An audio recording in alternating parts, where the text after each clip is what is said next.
Assalamualaikum warahmatullahi wabarakatuh. Hello everyone, my name is Nayla Faras Izzati. I'm from class C number 41. I'm from psychology student at Universitas Syarif Hidayatullah Jakarta.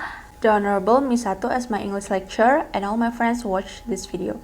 Now I want to present my essay with the title Overthinking Will Kill Your Happiness.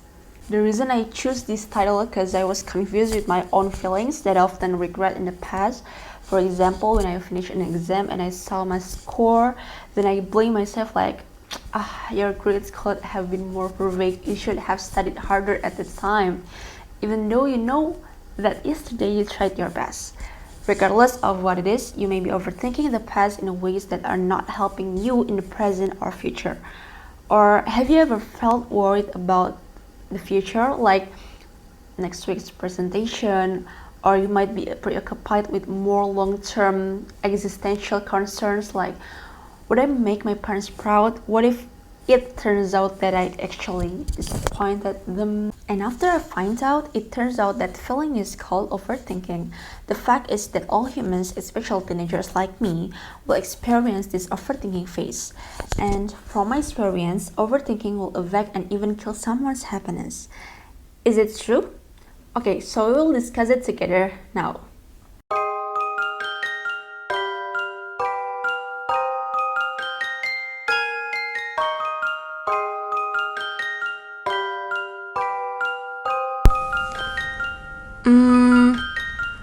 What is overthinking? The term overthink is defined as the action of using one's mind to think too much about something or putting too much time into thinking about or analyzing something. Merriam-Webster's Online Dictionary 2020.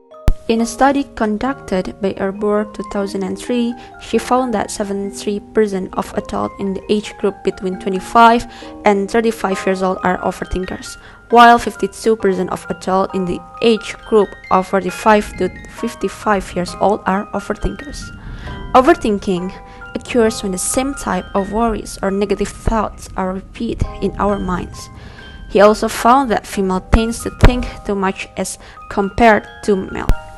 Then, what is the relationship between overthinking and happiness? First, overthinking involves you to be thinking more about a single issue, with more emotions of your body dedicated to a single or many issues. Overthinking, in terms of the rational mind, going in circles trying to find an answer to problem. When you overthink, you go to extremes which are really negative for any situation and frustrate any attempt for a good development of that situation. Excessive emotions also arise and get messy. That certainly goes into the negatives for a lot of situations that don't make for great memories and don't feel like happy times. Overthinking is not the cause of unhappiness, but it is a symptom that the person is unhappy. Because even before the person overthinks, he's not yet happy. Overthinking isn't the cause, but if it overthinks, the emotions have gone down, and because you're down, your tendency is to overthink. If one thinks too much but without the accompanying emotion, one will not feel unhappy, nor will one be happy. Overthinking also makes you can't get a good sleep. When you have worrying thoughts, they prevent your body from falling asleep, making you more awake and mindful.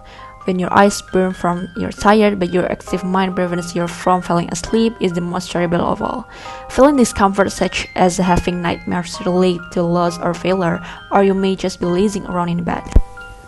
Then, according to Gidaulia Nurani in PSI Psychology said, other effects of overthinking can also trigger stress, which can develop into depression if accompanied by self-closing behavior and refusal to share problems with others. Okay, so does overthinking always have a negative impact? And the answer is not. This view is contrary to the flow of Stoicism, which thinks and believes that good expectations are when we expect and think about the worst possibilities. In this case, Stoicism teaches us not to have excessive expectations because it is often expectations that make someone disappointed. Thinking about the worst possible goal is so that we are always ready for whatever bad things will happen in our lives. If these bad things does happen, then we will not be surprised and not too disappointed because we have thought about it before.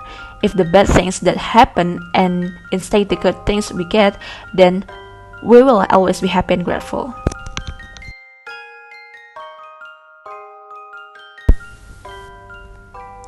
Overthinking really affects your life and even your mental conditions, such as sleep disturbance. A lot of time is wasted just because you think about many things that really don't matter, then other bad effects.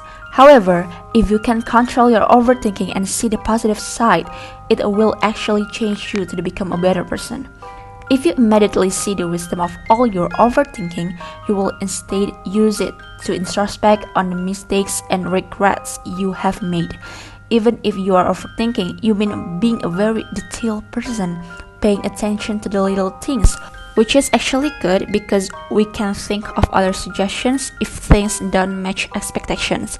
But most people are not aware of that and tend to focus on the negative image of overthinking and instead get caught up in it, so that this will have a bad impact on your life later, which will kill your happiness slowly. Okay, that's all I have explained. I hope that after this your overthinking will decrease, and if the overthinking suddenly comes to you, I hope you can control it and turn it into positive energy. Let's remember when Martin Luther King Jr. said, "You don't have to see the whole staircase, just take the first step." Thank you. Wassalamualaikum warahmatullahi wabarakatuh.